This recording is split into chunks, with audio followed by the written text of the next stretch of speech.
Halo sahabat petani kelapa sawit. Sekarang saya berada di lokasi saya. Ini kurang lebih 2,5 hektar. Nah, dalam video ini saya akan berbagi pengalaman tentang bibit ya. Jadi karena saya petani pemula di kelapa sawit, jadi pada saat itu saya belum mengenal yang namanya varietas. Ya, jadi saya bibit itu memang beli di balai benih. Ya, saya beli di balai benih itu di PPKS ya. Nah, karena saya pemula, jadi memang pada saat saya beli bibit itu karena saya tidak tahu varietas ya. Nah, kebetulan setelah saya mengetahui tentang varietas, nah baru saya setelah mengetahui varietas itu, ternyata yang saya tanam ini dalam satu lokasi ini itu ada 2 varietas ya. Setelah saya lihat dokumen-dokumen dan foto-foto saya ketika saya ambil benihnya di PPKS, itu ada 2 varietas di sini. Nah, kenapa? Karena pada saat itu kan saya sebagai petani pemula, pada saat itu saya nitip teman belinya ya. Saya nitip teman sekitar 150 kecambah ya di yang pertama. Nah, ternyata yang pertama itu adalah varietas Simalungun. Kemudian yang kedua sama juga, karena pada saat itu saya bibit itu sekitar 300 ya, 300 kecambah. Nah, setelah saya tanam ya, barulah saya mulai mengetahui tentang varietas-varietas. Nah, di lokasi saya ini ada 2 varietas ya yang saya tanam. Jadi yang pertama ada varietas Simalungun, dan yang kedua ada varietas yang ambi.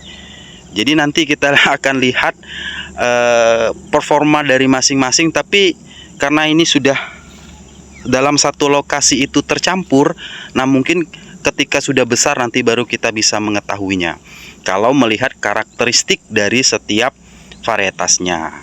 Nah, mungkin ya, kalau mungkin yang seperti ini ya, ini mungkin dia varietasnya itu adalah Simalungun, karena dari kita melihat pelepahnya ya, panjang pelepahnya itu pendek. Ya, walaupun ini mungkin masih dini karena ini di usia 1 tahun 1 bulan ya, 13 bulan ya, 1 tahun 13 bulan. Seperti ini kan pelepahnya tidak panjang, tapi ada pelepah yang memang cukup besar atau panjang ya. Mungkin itu varietas daripada yang ambi kalau kita melihat dari masing-masing karakter dari varietas bibitnya. Nah, mungkin kalau yang ini mungkin dia varietasnya yang ambi ya. Tapi kalau mungkin yang kecil-kecil, yang pendek seperti itu, mungkin dia masuk dalam varietas Simalungun. Nah, jadi itulah pentingnya kenapa kita perlu mengetahui varietas sebelum kita tanam. Apakah ini masuk dalam pelepah pendek atau pelepah panjang. Nah, kalau di kebun saya ini sudah terlanjur ya, karena pada situ saya pemula, saya juga baru mulai tanam sawit, belum mengenal varietas ya. Jadi ya mau tidak maulah, tapi ya tidak apa-apa, ini proses belajar saya ya. Nah, maka dari itu saya mencoba untuk berbagi pengalaman ya kepada petani-petani yang khususnya pemula seperti saya ya. Mungkin kenali dulu varietasnya. Setelah kita kenal dengan varietasnya, baru kita mengukur berapa sih jarak tanamnya. Nah, kebetulan ini saya pakai jarak tanam 9 ya. Ya, walaupun memang kalau dia untuk Simalungun ya, mungkin kalau kita melihat dari PPKS-nya mungkin bisa menggunakan 89 karena pelepahnya kan juga pendek ya. Tapi ini sudah terlanjur ya, nanti tinggal kita rawat sajalah ya. Nanti kalau kita melihat performanya, mungkin dalam satu lokasi ini nanti ada yang pelepahnya panjang, ada yang pelepahnya pendek ya. mau gimana lagi.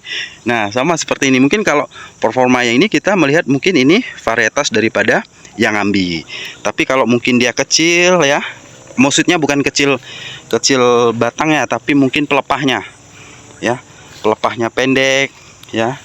Nah, itu mungkin kita masuk dalam kategori dia varietas daripada Simalungun. Nah, seperti ini panah, perawatannya sama ya, pupuknya juga kita berikan sama ya. Ini kebetulan kita baru habis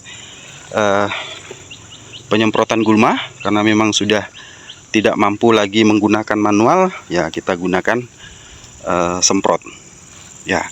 Itu pengalaman saya.